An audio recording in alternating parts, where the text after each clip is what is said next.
मैं आपका विकास वैरागी जनता live media से आपको दिखा रहा हूँ मलोई की 4 मंजिली में चंडीगढ़ प्रशासन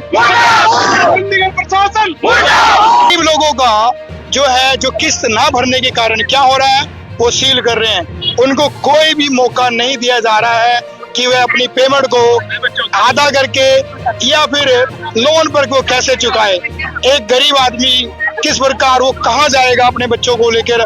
आए दिन म्युनिसिपल कॉर्पोरेशन हाउसिंग बोर्ड जो है वो हमेशा ही जो 4 मंजिली मकान गरीबों के लिए अलाटेड किए गए थे वो बार बार बंद किया, लॉक कर दिया जा रहा है। आपने देखा होगा कि धनास में भी एक बुढ़िया जो है काफी सर्दियों की बात है, वहां पर भी वो जो है लॉक कर दिया था। वो आज भी वो बुढ़िया परेशान है क्योंकि उनका कोई कमाने वाला नहीं है, उनका कोई बेटा नहीं है। चंडीगढ़ प्रशासन से मेरी यही अपील रहती है कि गरीबों को कम से कम या तो उनकी किस्त कम की जाए या फिर उनका कुछ इंतजाम किया जाए। इस प्रकार उनके जो मकान है सील कर दिए जाएंगे। और एक और अपील है, छोटे छोटे बच्चों की जो है पेपर चले हुए, इस समय फाइनल पेपर चले हुए हैं। अगर आप ही गरीबों की नहीं सुनेंगे तो कौन सुनेंगे। आइए हम किसी भाई से बात करेंगे, उनको क्या दिक्कत आ रही है। सर बताइए। सबसे बड़ी बात तो देखिए, अभी बच्चों का पेपर भी चल रहा है। दूसरी, बेगर नोटिस, कई मकानों हमने देखा कि नोटिस नहीं दिया गया। नोटिस मान लीजिए कई इस मकानों में देखा, हमारा मकान यहाँ पर है लेकिन नोटिस किसी और मकानों में दे के चले गए हैं।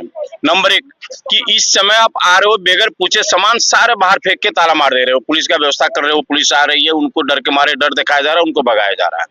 मैं मांग करता हूं प्रशासन से कि अगर आपने मकान जब इनको गरीब समझ के दिया था ना, गरीब बस्ती के लोगों को गरीब समझ के ही इस मकान को दिया गया था, अमीर आदमी तो इसमें कोई रहता नहीं है, तो कम से कम उनको 12% जो ब्याज लगाया गया, मान लीजिए जिसका 2 लाख रुपए ईएमआई हो गई, 1 लाख, उसका 12% ब्याज कितना बन जाता है, वो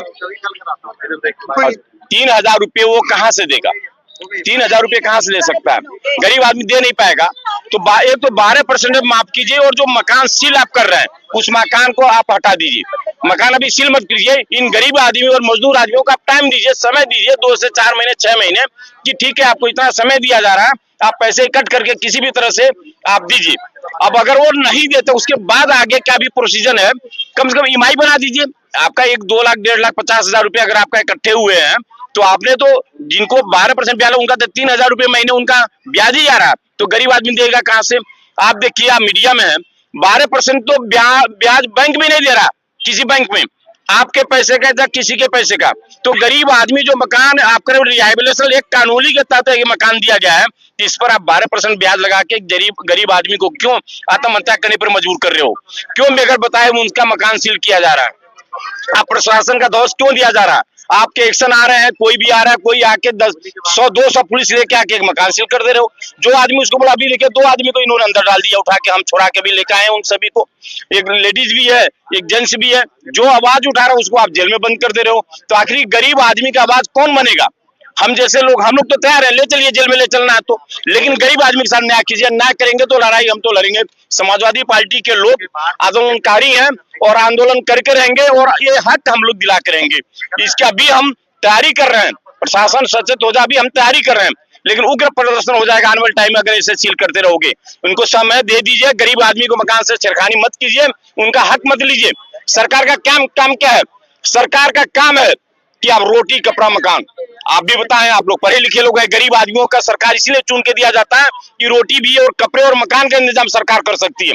हाउसिंग बोर्ड बनाया गया था आम गरीब आदमी को मकान सस्ता से सस्ता दिला सके।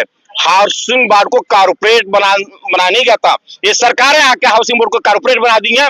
मकान सिर्फ उनका कलेक्शन करने का काम हो गया, पैसा लेने का काम हो गया, गरीब आदमी का मकान देने का कोई काम नहीं रह गया। तब हाउसिंग बोर्ड का मतलब क्या रह गया? मल्टीपर्पज कॉलोनी हो गई है, वो बहुत बड़ी समझिए कि मार्केटिंग हो गई है कि वो बोली लगा रही है इन मकानों का कि आप 12% ब्याज नहीं देंगे, हम आपका मकान खाली कर दें। आज सील करके चले गए, आज 5 मकान सील किए हैं, कल 10 मकान को सील कर देंगे। आखिर आदमी जाएगा कौन? सरकार के पास जाए, सरकार सुन नहीं रही है, प्रशासन सुनने की तैयार नहीं है। सबसे बड़ी आपको एक बात बता दूं, इनके अंदर कई लोग पैसे जमा भी कराए हुए, उसके बाद भी मकान सील हुआ। उसका वही खाता किसके पास है? जो जमा करके आ रहा है 15,000 20,000 जो पैसे बच रहे हैं वो जमा करा, वो किसके हिस्से में जा रहा है? संपर्क सेंटर के अंदर जो पर्ची है उसके अंदर बंदा पैसे जमा करा के आता है, वो 2 दिन बाद पैसे शाही इंक उड़ जाती है। न ये बंदा गरीब आदमियों को मालूम नहीं था। मैंने देखा कई लोग ने 55 रसीद देखा, उसमें कोई रिकॉर्ड नहीं है, न उन्होंने फोटो स्टेट करवाया। उनको तो लगा कि हमने पैसे जमा कराया, पर्ची हमने रखा हुआ संभाल के, और पर्ची जीरो हो गई प्रशासन के बाद, उसका कोई रिकॉर्ड नहीं है। तो ये सारे चीजें खाली गरीब आदमियों के साथ क्यों हो रहा? क्या संपर्क सेंटर की कोई जिम्मेदारी नहीं बनती है कि वो कम से कम आम गरीब आदमी का रिकॉर्ड रखे, अपने रजिस्टर में रहे, डाटा के साथ साथ वो अपने पास पीडीएफ बना के एक रखे? तो ये सारे चीज सरकार जानबूझ के गरीब आदमियों का घर तोड़ना चाहती है, भगाना चाहती है। मेन मकसद यही है। मोदी सरकार किसी को घर बसना नहीं जानती। ये ऐसी सरकार है कि सबको, ये भाई को भाई से लड़ा देगी, कॉलोनी वालों को कॉलोनी सेक्टर से लड़ा देगी, इस तरह का सबको लड़ाती रहेगी, हिंदू मुसलमान करती रहेगी, लेकिन गरीब आदमियों का भला नहीं कर सकती है। मैं मांग करता हूँ कि आप अपने आंदोलनों से बाज आइए, गरीब आदमियों का मकान खाली करवाने के प्रयास मत करिए। अलग अलग आप षड्यंत्र रच के 12% ब्याज लगा के अगर मकान उनका खाली कराने के प्रयास कर, तो इसके लिए आपको भी भुगतना पड़ेगा। रोड पर सभी जब जनता आ जाएगी, ये जनता सरकार को चुनती है। और मैं मोदी सरकार को चुनौती देना चाहता हूँ इस गरीब कॉलोनी के अंदर, स्मार्ट फ्लैट के अंदर से, अपने तरफ से, कि यही सरकार आपको 2014 में सरकार में बैठाई है। अगर इसकी हाय लग जाएगी तो बेदुआ लग जाएगा, तो आप कहीं के काम लायक नहीं रह जाएंगे। यहाँ तक आप गुजरात में जाने लायक भी नहीं बचेंगे आने वाले टाइम में, अगर आप ऐसे ही गरीब आदमियों और मजदूर आदमियों के साथ आप अन्याय करते रहेंगे, उनका मकान छीनते रहेंगे, उनका पेट छीनते रहेंगे, रोजगार लेते रहेंगे। सबसे बड़ी बात देखिए, जो ये कॉलोनी जहां से आई है, चाहे 5 नंबर हो गया, 52 सेक्टर हो गया, कॉलोनी नंबर 4 हो, अलग अलग जगह से कॉलोनी आई, यहाँ पर सभी जगह के लोग रहते हैं। वो गरीब मजदूर आदमी थे, इंडस्ट्रिया थी, कहीं रह के रोटी पानी कपड़ा लत्ता करके काम करते थे, पोछा मार लेते थे, घर का सफाई करके काम कर लेते थे, कुछ पैसे इकट्ठे हो जाता था। आप ऐसे जगह मकान बना के उनको दिए, न उनके पास कोई रोजगार है, न कोई करने का धंधा है, न किसी चीज प्रकार का हमने सुविधा उपलब्ध करवाया है। वो आदमी मकान दे के अपना पेट पाले। महंगाई आपने चरम सीमा से ऊपर कर दिया। गैस, जो गैस सिलेंडर था 300 रुपए वाला आपने कहां से पहुंचा दिया। ये सारे चीज गरीब आदमियों के साथ हुआ है। छोटी गाड़ी एक्टिवा गरीब आदमी ले लेता था, ज्यादा क्या कर पाता था, एक्टिवा ही लेता था, उसको भी आप लाख रुपए से ऊपर कर दिए। मतलब आम गरीब जनता को हर तरह से आप चूसा जा रहा है, लेकिन चूसना बंद कर दीजिए। मोदी सरकार जी होश में आ जाइए, नहीं तो ये जनता की हाल लगी तो आपका सरकार बदलने का मौका ही नहीं दिया जाए, अपने आप सरकार गिर जाएगी। हमारा अधिकार, हमारे वोट, हमारा अधिकार, हमारे वोट, हमारा अधिकार, हमारे वोट, हमारा अधिकार। हमारे vote, housing board, housing board, housing board, housing board, housing board. हमारे बीच में वकील साहब भी है, सबसे पहले उनसे नाम पूछेंगे। सर, आपका नाम और जो ये गरीब लोगों को तंग किया जा रहा है उसके बारे में आप सर क्या कहेंगे? सबसे पहले भाई साहब, मैं आप मीडिया वाले बंधुओं का, अगर आप लोगों जैसी मीडिया इस हिंदुस्तान में रहेगी तो गरीब लोगों की आवाज प्रशासन तक और आगे तक जाएगी। तो मैं सबसे पहले तो आपका बहुत बहुत धन्यवाद करता हूं। यहाँ पे जो मेरे बगल में है, जिनसे भी बातचीत हुई, वो समाजवादी पार्टी के प्रदेश अध्यक्ष डॉक्टर विक्रम यादव जी है, और मैं समाजवादी पार्टी का प्रदेश प्रमुख महासचिव हूँ, और मैं प्रोफेशन से एडवोकेट भी हूँ। मैं सरकार से सिर्फ 1-2 बातें जानना चाहता हूँ कि हमें भी ऐसी कोई कानून बता दे, वकीलों को भी समझा दे कोई कानून, कि आप वकीलों को भी कोई ऐसा कानून समझा दो, और लोगों को जो रेजिडेंट हैं हिंदुस्तान के, उनको भी ऐसा कानून समझा दो कि कोई अगर पैसे आपके ना दें तो उनके मकान खाली करके जब्त कर सकें। हिंदुस्तान के अंदर ऐसा कोई भी कानून नहीं है कि जो पैसे भर के, और एक प्रशासनिक अधिकारी के पास ये पावर नहीं होती है कि आप जाके किसी का मकान खाली करें। ये पावर सिर्फ और सिर्फ कोर्ट के पास है, और कोर्ट जब ऑर्डर करता है कि चाहे आप किसी का मकान खाली करने का, इविक्शन करने का, या जो भी काम करना है, कोर्ट का काम है। आज चंडीगढ़ के अंदर कोर्ट का काम जो है डिपार्टमेंट कर रहा है।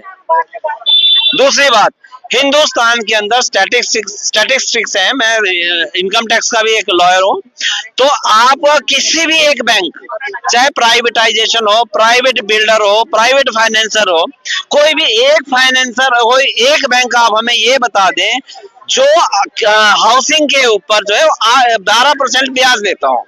सिर्फ हमें कोई एक आप कोई भी एक हमें पर्टिकुलर उदाहरण दें कि हाउसिंग के ऊपर कोई भी 12% ब्याज लो। सपोज इन लोगों ने, किसी ने 1.5 लाख रुपए देना, किसी ने 2 लाख देना, तो कायदे से क्या होती है, जो नेशनलाइज्ड बैंक है वो 7.5 से 8% ब्याज हाउसिंग लोन का लेती है।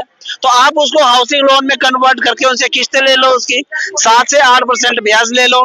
लेकिन यहाँ क्या होते हैं, बिल्डरों को, प्राइवेट बैंकों को, प्राइवेट फाइनेंसरों को भी पीछे छोड़ दिया हुआ प्रशासन ने, और इस समय 12% ब्याज जो है इन जनता से चार्ज कर रही है। अगर इन लोगों के पास 12% देने के लिए पैसे होते तो ये कहीं और मकान ले लेते, अच्छे से, जरूरी था इनसे लेने का।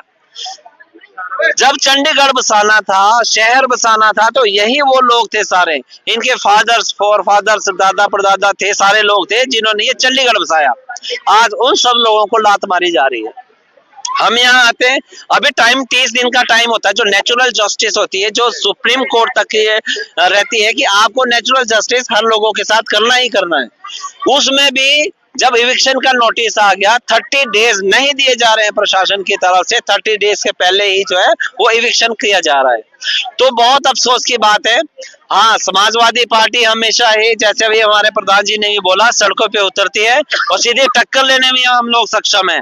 अगर आप कानूनी प्रक्रिया नहीं इस संघ से अपनाएंगे तो लोकतांत्रिक प्रक्रिया भी, जो संविधान द्वारा हमें कानून अधिकार दिए गए हैं, हमें वो भी सारा मालूम है, और हम अपने संवैधानिक अधिकारों का उपयोग करेंगे और हम सभी लोग सड़कों पे उतरेंगे।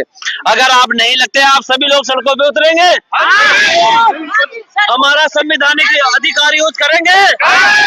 हम क्या अनपढ़ हो गए यहाँ पे? संविधान। दुकानों को आज सील कर दिए गए बिना नोटिस के। आप देख सकते हैं पब्लिक जो है बहुत गुस्से में है, और इन्होंने अल्टीमेट दिया है कि आने वाले चुनावों में हम इनको दिखा देंगे, जो म्युनिसिपल कॉर्पोरेशन में बैठे हैं लोग, जो हमारा फैसला करते हैं, ऐसे लोगों को हम क्या करेंगे, सीट से नीचे उतार के रहेंगे। क्योंकि दिसंबर में फिर से इलेक्शन होने वाला है और म्युनिसिपल कॉर्पोरेशन इस बारी यहाँ से नहीं जीत के पाएगा। मैं आपका विकास बैरागी, जनता लाइव मीडिया से। यहाँ पर काफी भीड़ लगी हुई है और आ जाओ।